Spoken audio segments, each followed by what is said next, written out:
Hola, bienvenidos. Os traigo hoy un cuento corto que tanto puede ser para los adultos como para las personas pequeñitas de la casa.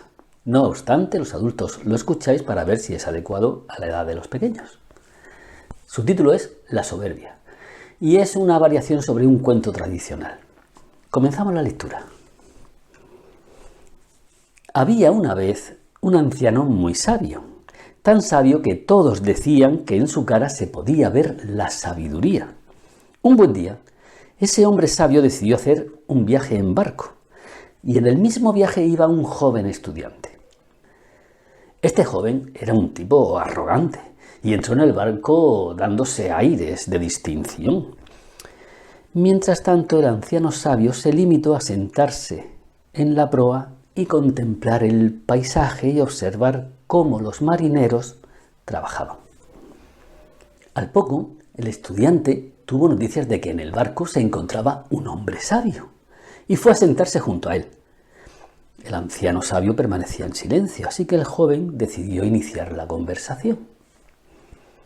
¿Ha viajado usted mucho? Sí. ¿Ha estado usted en Damasco? Al instante, el anciano le habló de las estrellas que se ven desde la ciudad, de los atardeceres, de las gentes y las costumbres de Damasco. Le describió los olores y ruidos del zoco y le habló de las hermosas mezquitas de la ciudad.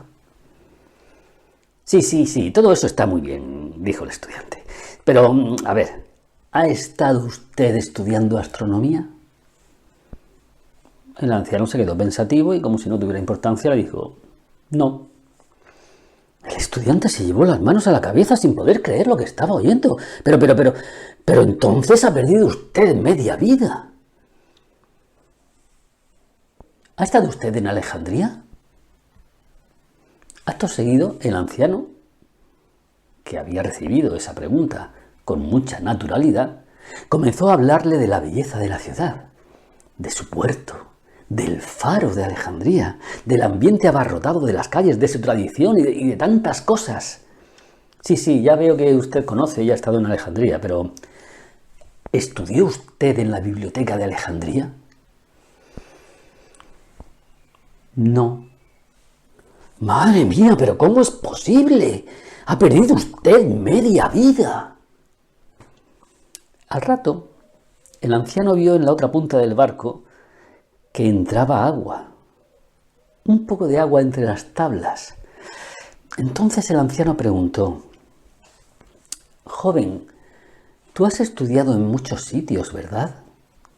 El estudiante enhebró una retahíla de escuelas, bibliotecas y lugares de sabiduría y parecía no tener fin. Cuando ya acabó su retahíla, el anciano le preguntó, ¿y en alguno de esos lugares has aprendido a nadar? El estudiante repasó las decenas de asignaturas que tenía en su mente, pero en ninguna de ellas incluía la natación. No, ¿y eso? El anciano, arremangándose, inmediatamente lo miró y saltó por encima de la borda. Y antes de tirarse al agua le dijo, pues has perdido la vida entera. Y hasta aquí este cuento corto tradicional. Nos vemos en la próxima entrega.